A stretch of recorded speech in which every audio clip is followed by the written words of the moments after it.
Imagine walking into your boss's office and giving notice because your writing has become your primary revenue stream. Or your podcast is successful enough that you can quit your day job. Or maybe having your marketing on autopilot so you can spend your time on the art career you love rather than on marketing. Are you a creative person who's great at what you do, but marketing makes you freeze? You're not alone. I help passionate, purpose-driven creatives overcome fear, find their brand voice, and build a marketing strategy that works for them. Oh yeah, I also make it easy and painless. It's never too late to grow the business you've been dreaming about. Book an introductory call with me, Rob Southgate, at southgatesmallbusiness.com today. And let's take the pain out of marketing together.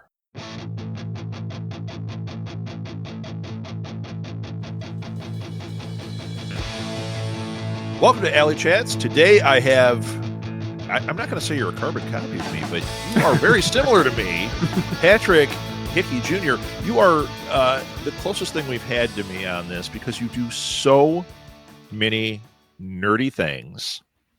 I'm already struggling with how to define what you are, but you're here in Artist Alley with us. We're going to say that, even though we never play act that.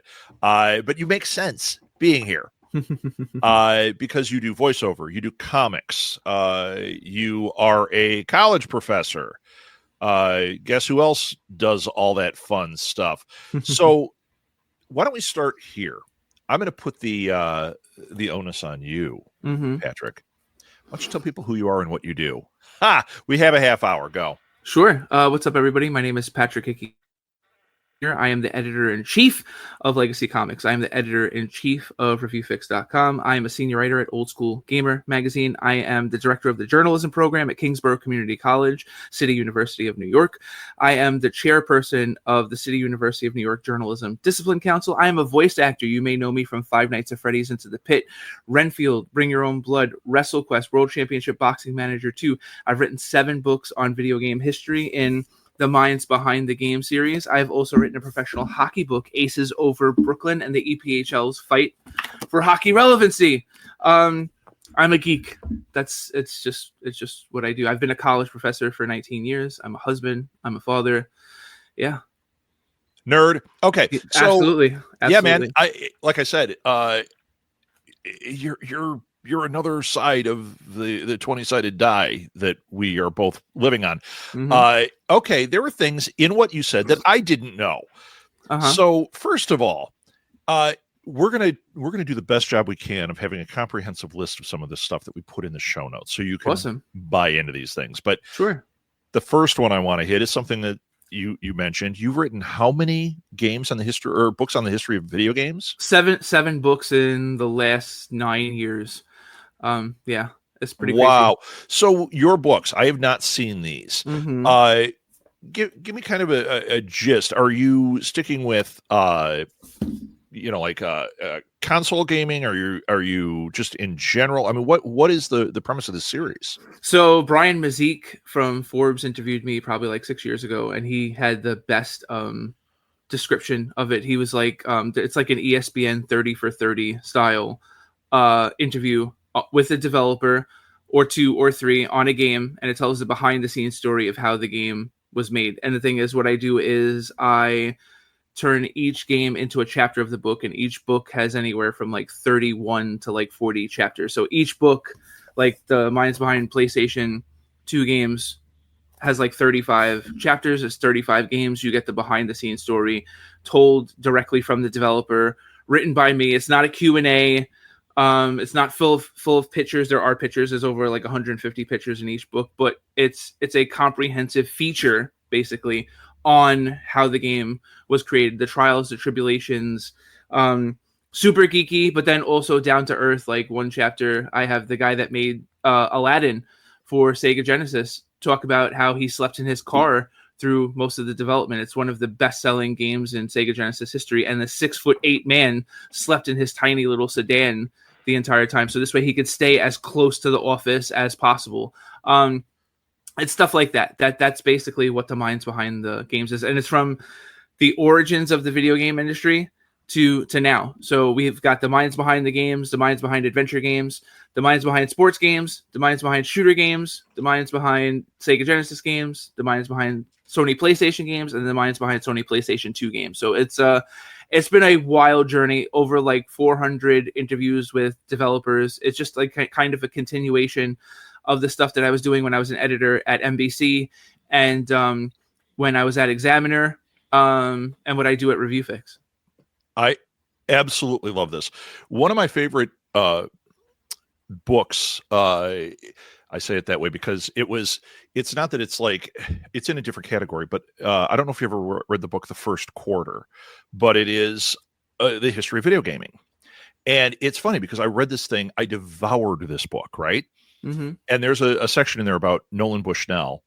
And obviously, I mean, like, surprise, right? But it has this great moment in it, which I'm not going to sit and talk about Nolan Bushnell now, but there's this great moment in it that today I bring up all the time from that book.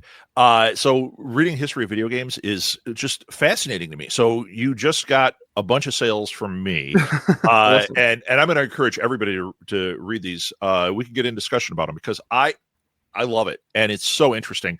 And in fact, I have another show I'm going to send you to that is going to love to talk to you just specifically about that. I love it. Now let's move into another category. So, voiceover. Another one where we smell our own.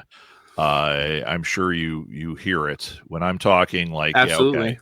And it's great though. You've done video game voiceover, correct? Yes, I've done. How did you get into this? It's funny because I've been a video game journalist for close to 20 years, and through the books as well, I know a ton of developers. And what ended up happening was this indie game out of Bulgaria messages me, and they're like, "Do you want to try out our game?" And it was a survival horror game called The Padre.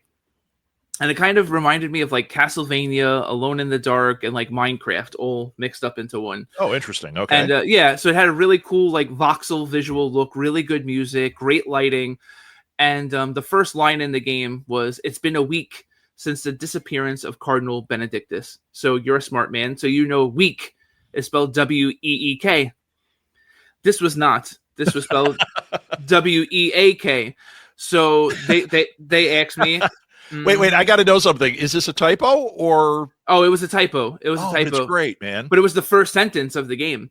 Yeah. And I went to them and I was like, "Guys, listen, I love the game. I think it's a lot of fun. But since the majority of your game is text-based, you need somebody to go in there that like understands English because you guys are from Bulgaria and really clean up the language." Yeah. And they're like, "Well, do you want to do it?" And I went, "Okay, all right." So they paid me. And I went through like the entire like 4,000 word, document that they sent me like in a day, and I just brushed it up. And it was so funny because they're like, "Oh, close Steam, and wait like an hour and then update it." And so then I did, and then all of my corrections were in the game. So they were doing it that quickly, quickly. Yep. And then I thought I was done, and I told them to list me as like a dialogue editor in the game. That was part of the deal, and they said okay. But then like 2 weeks later, they send me like another 4,000 words, and I'm like, okay. And I did that, and they paid me again. And I was like, there's some things that I would personally clean up too, in addition to making the edits. Like, would you mind if I added some context and clean things up a little bit? And they're like, sure. So I was doing that too. So now I'm writing on the game. Yeah, right. And then they went to Kickstarter, and they were like, "We need you to edit the entire Kickstarter." And that's no joke. So I'm like, okay, you're going to pay me again. And they're like, yeah, no problem. And probably like a couple of days before the Kickstarter opened, and pardon my French, but I'm trying to be as authentic to the experience as possible, I get a call on Facebook, and it's like with this thick, like Bulgarian accent, "We're fucked." No. And I'm like, "What happened?" And they're like, "The voice actor left. The guy that was supposed to be playing the main character of the game, Father Alexander the Padre. This guy right here, little, fantastic Catholic priest. This is the only one in existence. I love this thing.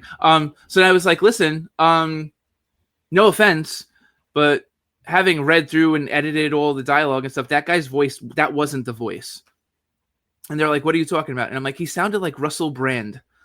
And it's like, you're supposed to be like this like scary, tough, gritty Catholic priest stuck in a mansion with zombies. It's like, well, man, there's like a zombie over here, And I'm like, oh, it was, as my 8-year-old daughter would say, it was cringe, So I've never done any voice acting up until this point, but I've always been good at that deep baritone, like Don LaFontaine, in a world, one man, Right. And I'm like, that's like more along the lines, but you can't do a character in that voice either. So they despite the game being called the Padre, they wanted Father Alexander here to have a English accent. So I bloody came across this dark voice. My name is Alexander, and I'm the Padre. And they were like, whoa. So same thing. They were like, send us all the lines, update your Steam. And it was like the same day. My throat was like extra crispy. I was like literally coughing up blood. Oh my God. Because I had to find it. Now I can do it whenever I want, but I had to find that voice, and then I found it. And they updated the game, and then the game ended up not getting funded in Kickstarter, but we ended up getting signed to Feardemic. And the first game was released on PlayStation 4, Xbox, Nintendo Switch. So we were... Oh, wow. And then we did the sequel, One Shell Straight to Hell. But after the first game, all of a sudden, all the developers that I had worked with on the minds behind the games were like, you do voiceover? Yeah. And I was like, I guess, it was just like, it was so cool just to do the one game. And then all of a sudden I'm being asked to do, 60 professional wrestlers in WrestleQuest, and then to do Sugar Ray Robinson and Rocky Marciano and World Championship Boxing Manager 2. And then Phone Guy in Five Nights at Freddy's. And then the Renfield situation with the movie not doing so well. They asked me to voice Nicolas Cage's Dracula and Renfield in the Renfield game. So it was just like... Okay, did you do an impression of Cage, or did you just make it your own? It was kind of like a combination of two. Like, I obviously wanted it to stay as close to Cage as possible, but I made it a little bit gruffer. But it was it was along the same lines as like, I need a busload of cheerleaders, Like that dark, So I gave them what they wanted there. But it's been so much fun, because it's like, my whole thing is like... a big thing in doing what we do is name equity.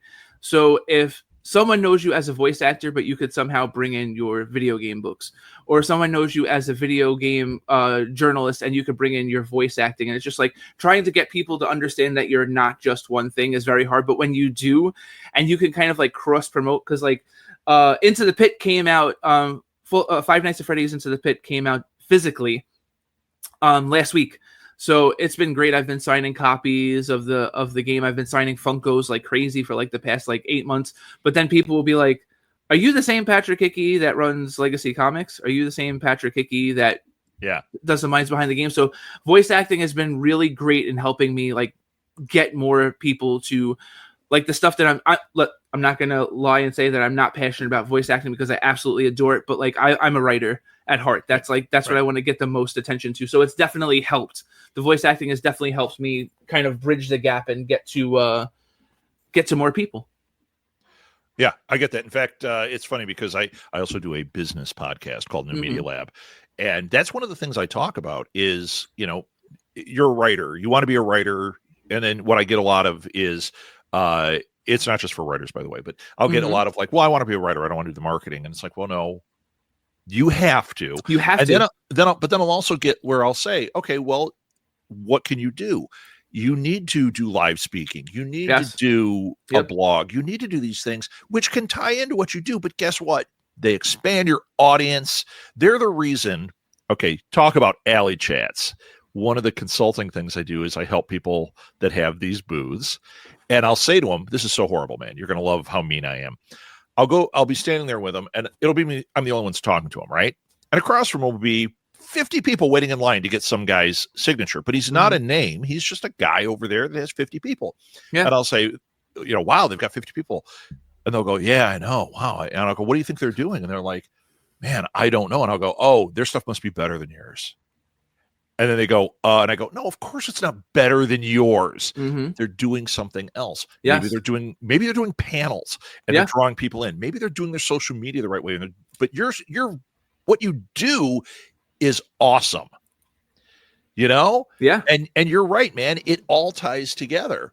So yeah, I love that. Now, okay. meat and potatoes. When you send me your bio and I'm reading through things and I'm getting all excited, what I see is I see the voiceover stuff.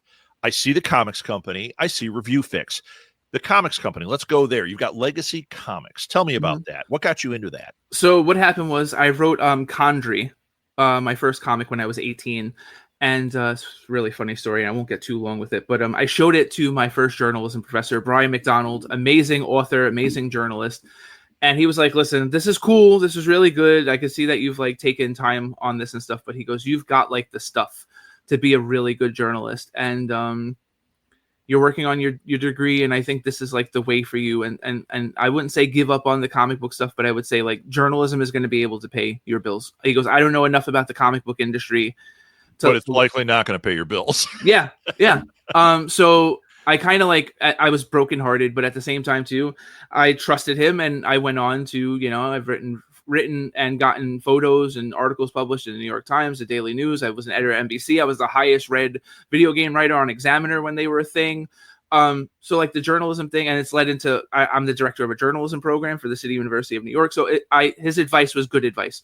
But then what ended up happening was like every 2 or 3 years, I would show somebody the Condrey script and they would go, oh, this is really good. And I just couldn't find the right artist. I went through like 4 or 5 artists, and it was something that I was pursuing on the side. And then like 2019, I find Kieran X. Quinn, and he's an amazing guy. He's local. So we meet up and we do an ashcan, like a 6-page like proof of concept. And we send it out to like Image, Dark Horse, IDW and stuff like that. And then COVID happens. So it's like they're not accepting any like new pitches or anything like that. But then what happens is I interview Mark Burnell from Lesser Known Comics for Review Fix, and we're talking about how everything talk about that in a second. How everything ties together.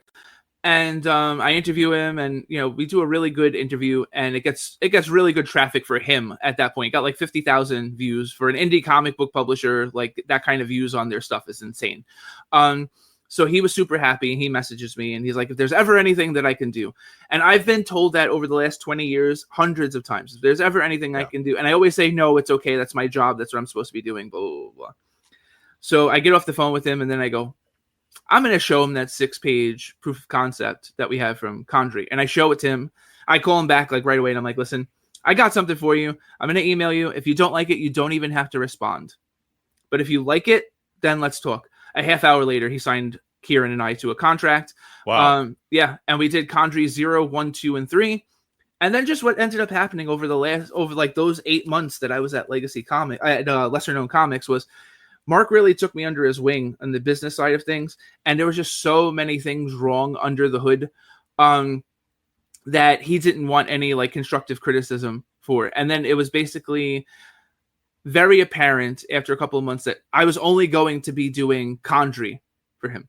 Okay. That I had ideas to do a zombie series, and I had ideas to do a professional wrestling comic book and all these other things. And it's just like, he had no interest in that. He just wanted me. And we were their hottest book. And I was getting us signings. I was doing all of this crazy guerrilla marketing by myself and getting us tons of views. And then I was just like, you know what? I think I should do this. I think I should take the show like on the road for myself. And I met with another person, and we started the company. We went to Kickstarter, and we got 300% funded, and we were funded within like 3.5 hours. And that was like almost 4 years ago. And we were off to the races ever since. And we've been featured in the New York Daily News, on New York One. We had a billboard in Times Square for like 3 months. Like we've done a really good job of maintaining moving forward. So it's been a blast. It's like a lot of men in their early 40s have mental breakdowns, or they buy expensive cars, or they cheat on their wives. And I started a comic book company. That's what I decided to do. Podcast network. Yeah. And it's worked out great. It's something that I love to do. And we're quarterly. We come out with like 3 or 4 books a quarter. We've been pushing our digital side a lot this year, which has worked out beautifully. Trying to reach a younger audience, but at the same time to still have a very strong physical lineup of books. But it's been an absolute blast. I look at your site, and it says it right at the bottom there, and it's going to be in the show notes. It's Legacy Comix with an X.com. Mm-hmm. I'm looking through the titles. I mean, it's fantastic. Condrey does look awesome. The job looks awesome. I love another thing that I'm seeing here that I'm sensing is your you're playing around with genres. You're not just like, I make the wrestling type books. Yeah. I make the Yeah. You've got a lot of really cool things going on here. Mm-hmm. Now, as far as the team of writers in that, is it mainly you writing and you're just pumping this out, or do you have like a bunch of creators under you? I have a few creators. But see, the thing is too, it's just like comics is tough. I'll produce someone's comic for them, and then it'll go and sell 10, 15 copies, and it's like the person doesn't promote a lot, and that one issue that seemed like it had some promise kind of like disappeared. And artists as well, like, I'll have an artist that I think is really great, and then the comic comes out and they don't promote, and it's like, okay, so there's so many people that come in and out of comics so fast. So the way we are right now is I write most of our comics, but I don't want that to be the case. Like right now, I would say right now our company, like our like Mount Rushmore, so to speak, is Condrey, The Job, Brooklyn Bleeds, Legend of the Night Owl, and I would say Name Not Found. And 4 out of the 5 of those comics I write. So it's definitely not the situation that I want to be in forever. No, right. But I'm having fun. Brian Michael Bendis is like one of my heroes. Like when I was a kid, I saw he was pumping out, like he was doing, New Avengers, Spider-Man, like all this stuff all at once. And I'm just like, at one point, maybe like a year ago, I'm like, oh my God, I'm writing like 3 continuing series at the same time. Like I'm doing like what I wanted to be doing like 10 years ago, which is great. But if I could just focus on Condrey, The Job, and Brooklyn Bleeds, and like have like another 2 or 3 strong series from other people, I would be fine with that. I letter all of the books too, so it's just like my gosh, all of the books I have like I edit and letter all of the books, and I lay them out and I send them to the printer. I do all of that stuff myself. So I definitely were you a zinester at one point? You sound like a zinester. So I started writing, I would probably say in like 2002, and I had an AOL group. So it's very close to that. I had an AOL group that I would just review comics and review video games, and it would just basically go, it was like a mailing list. I would post and it would go to everyone's email. So it's kind of like a zine when you think about it, So yeah, very much. I mean, it's a way of doing business. That's why when I hear zinesters, it's like, even in the zine industry, even in the zine world, everybody does it differently. Yeah. But there are some tenets that seem to say the same, and comics are one half step away from that. But it sounds, you have the mindset of indie, of the zinester, of I mean, I hear it exactly what you're saying. Okay, we're going to run out of time, but I want to touch on the other thing, and I'm also going to invite you onto my show, New Media Lab. I want you on. We're going to talk only like the marketing, the business of you with the comics company. Sure. We could do all these different things, but that one I really want to dig into. Okay.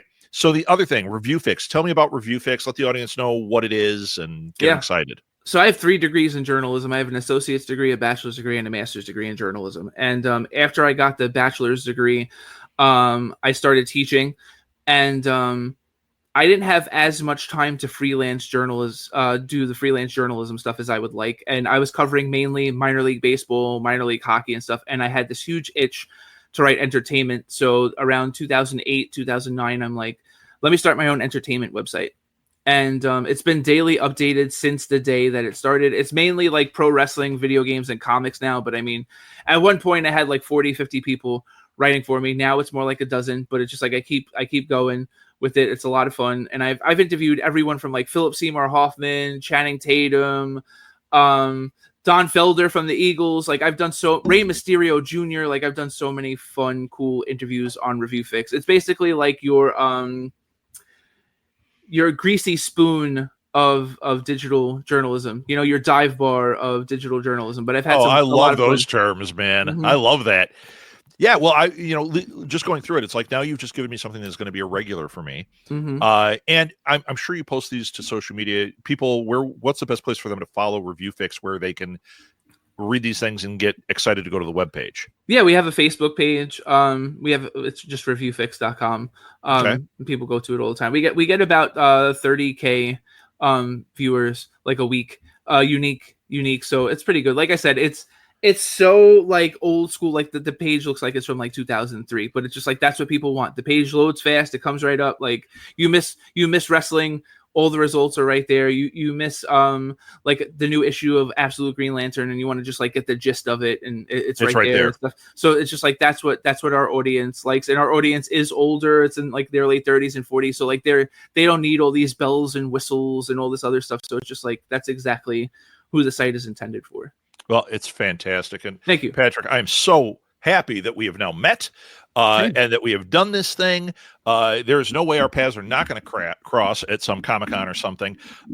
Okay, so it's Patrick Hickey Jr. Yes, sir. And you can read Legacy Comix. Go to legacycomics.com. You can, with an X. Yes. You can also go to reviewfix.com and follow him. Stay abreast of what he's working on, support him, share it. I know just from talking to you, I've got different outlets that I'm going to use where I'm like, hey, I've got a group for one of the old podcasts we did that I do put content on called This Week in Geek, and then we have the Geeks Den. I was just looking through ReviewFix. I'm like, yep, this is going to go there. This is going to go there. It's new content that I can throw in there that for you is going to drive more back to you. So. Thank you. And it's going to expose people to it because I think it's great. I'm just so happy that we got introduced. Patrick, thank you so much for being on. I can't wait to watch this journey and be a part of it. Thank you. It means a lot. It's been a long time coming. You know, it's like I get messaged every day for like different stuff, the Five Nights at Freddy stuff, and you know, whenever we get a new comic in, and it's just like people like, where have you been? And I'm like, I've been here for 20 years. You know, right. So it's been a fun journey, and it's one that I'm not gonna give up on anytime. Yeah, it's that you're the greatest overnight sensation that took 20 years to get there. Yep. But it's great, and congratulations on all that. I'm really excited about all of this, and we'll put all your links and everything in the show notes. And people, I'm telling you, follow him, buy his stuff, support the artist. He is exactly the prototype that Alley Chats is looking for. Thanks, Patrick. Yeah, no problem.